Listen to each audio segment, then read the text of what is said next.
స్తోత్రం యేసయ్యా. ప్రియమైన దేవుని బిడ్డలారా, క్రీస్తు నామములో మీ అందరికీ సమాధానము కలుగును గాక. ఆమేన్. ప్రతి దినము దేవుని వాగ్దానం అని ఆత్మీయ చక్కటి కార్యక్రమంలో మిమ్మల్ని ప్రేమపూర్వకంగా ఆహ్వానిస్తున్నాను. దేవుని బిడ్డలారా, ఎలా ఉన్నారు? బాగున్నారా? ఉదయాన్నే లేచారా? ప్రార్థన చేసుకున్నారా? కాసేపైనా దేవుని వాక్యాన్ని మీరు చదువుకున్నారా? ఎందుకంటే దేవునికి దగ్గరికి ఎప్పుడైతే జీవిస్తాం, దేవుని వాక్యాన్ని చదువుకుంటామో దేవుడు తన వాక్కు ద్వారా మరి మాట్లాడే దేవుడు కనుక ప్రతి ఒక్కరూ దేవుని సన్నిధిలో దేవునికి దగ్గరగా జీవించాలని కోరుకుంటున్నాను. మరి దేవుని చిత్తం కూడా అదే కనుక ప్రియమైన దేవుని బిడ్డలారా, ప్రతి ఒక్కరూ దేవునికి దగ్గరగా జీవించండి. అలాగే ప్రతి దినము దేవుని వాగ్దానం అని ఆత్మీయ చక్కటి కార్యక్రమంలో వాగ్దానం చదువుతున్నాను. కీర్తనల గ్రంథము 59వ అధ్యాయం 16వ వచనం. నీవు నాకు ఎత్తైన కోటగా ఉన్నావు, ఆపద్దినమున నాకు ఆశ్రయముగా ఉన్నావు.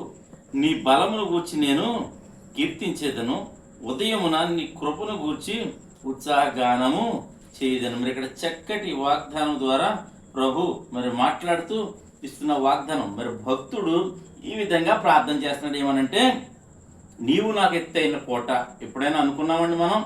నాకు ఎందుకంటే అనేక శ్రమలు వచ్చినప్పుడు, మరి అనారోగ్యం వస్తే వైద్యుడి దగ్గరికి పరిగెడుతున్నాం, ఆపద వస్తే మరొక చోటకి పరిగెడుతున్నాం, మరి శ్రమ అనిపించినట్టు మరొక చోటకి పరిగెడుతున్నాం, అలాగే తల్లిదండ్రుల దగ్గర పరిగెడుతున్నాం, భర్త దగ్గర పెడుతున్నాం. ఒక ఏదైతే ఈ లోకంలో మరి ఉన్నతమైనది నువ్వు అనుకుని మరి భ్రమపడుతూ ఉన్నావో అవన్నీ స్థిరమైనవి కాదు.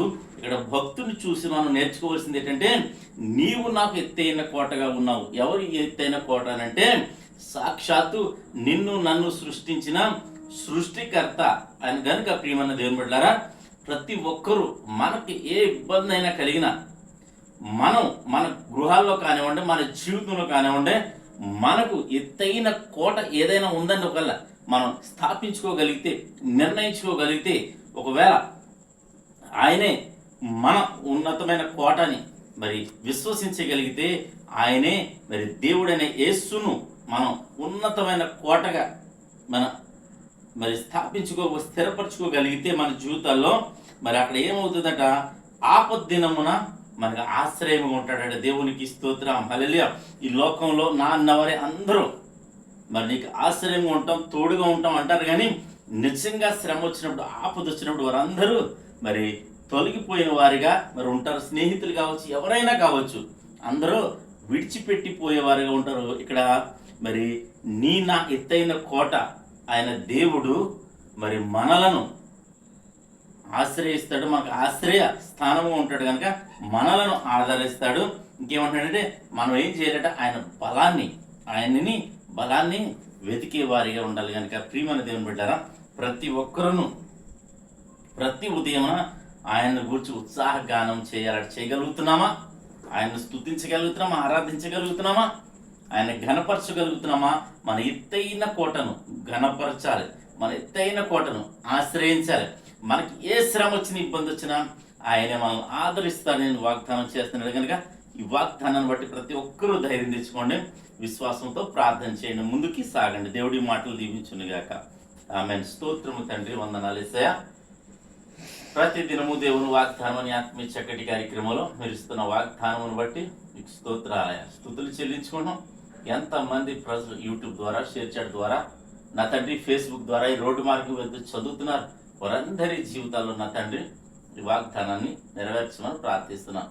నీ బిడ్డలందరికీ నీ కృపించమని ప్రార్థిస్తున్నాను, తోడేయండమని ప్రార్థిస్తున్నాను. మా అందరికీ ఆశ్రయ దుర్గముగాను ఎత్తైన కోటగాను మీరు ఉండండి ప్రభు అని ప్రార్థిస్తున్నాం. రోగులు ఎవరైనా ఉంటే స్వస్థపరచమని ప్రార్థిస్తున్నాం. హాస్పిటల్స్లో ఉన్నవారు కావచ్చు, బెడ్ రిటర్న్ అయిపోయినవి కావచ్చు, ఆయా మాకు డాక్టర్ వాళ్ళు ఇది కాదు, కుదరదు అన్న వాళ్ళు కూడా కావచ్చు ప్రభా, అందరినీ స్వస్థపరచడం నువ్వు సమర్థుడు, శక్తిమంతుడు అని మేము నమ్ముతున్నాం, గొప్ప దేవుడు అని నమ్ముతున్నాం. అలాగే ప్రభా, సమయంలో ప్రతి ఒక్కరిని విడిపించండి. ఏ ఆ శోధనలు, నిందలు, అవమానాలు, పోరాటాలు ఎదుర్కొంటున్నారో వారందరినీ విడిపించమని ప్రార్థిస్తున్న ఈ దినం నాయన, ఉద్యోగాల కోసం ఎదురు చూసినప్పుడు ఉద్యోగాలు దయచేయండి, చదువుకుంటుండగా బిడ్డలకు తోడేయండి, స్కూల్స్ కాబోతుండగా రీఓపెనింగ్ కాబోతుండే చిన్న బిడ్డలకు కూడా మీరు తోడేయండి ప్రభా. అలాగే తండ్రి, గర్భంలో గర్భఫలాలు దయచేయమని, వివాహాలు జరగని బిడ్డలకు వివాహాలు జరిగించమని ప్రార్థిస్తున్నాను తండ్రి. ఈ దినం మా గ్రామాన్ని, మా రాష్ట్రం, మా దేశాన్ని కాచి కాపాడమని, సరిహద్దులో నెమ్మదిని దయచేయమని ప్రార్థిస్తున్నాం ప్రభా. అలాగే తండ్రి, సంఘాలు, సేవకులు, ప్రభా బట్టి నీకు వందనాలు. వారందరినీ మీరు దీవించమని, ఆశీర్వదించమని ప్రార్థిస్తున్న ఈ దినం నీ బిడ్డ చేయి ప్రయాణాల్లో, ప్రయత్నాల్లో, రాకపోకల్లో, ఉద్దేశాల్లో మీరు తోడేయడం. ఈ దినం ఎవరైతే మ్యారేజ్ డే, బర్త్డే జరిపించుకుంటారో నీ బిడ్డలందరికీ క్షేమాన్ని, సమాధానాన్ని, సంవత్సరం అంతా ఈ దయకిరీటం ఉంచమని క్రీస్తు నామములో అడుగుతున్నాం పరమ తండ్రి. ఆమేన్. నేను నమ్ముతున్నాను ప్రియమందిరం బిడ్డారా, ప్రభు మనందరినీ బలపరచారని నమ్ముతున్నాను. మీరును బలపరచబడారని నమ్ముతున్నాను.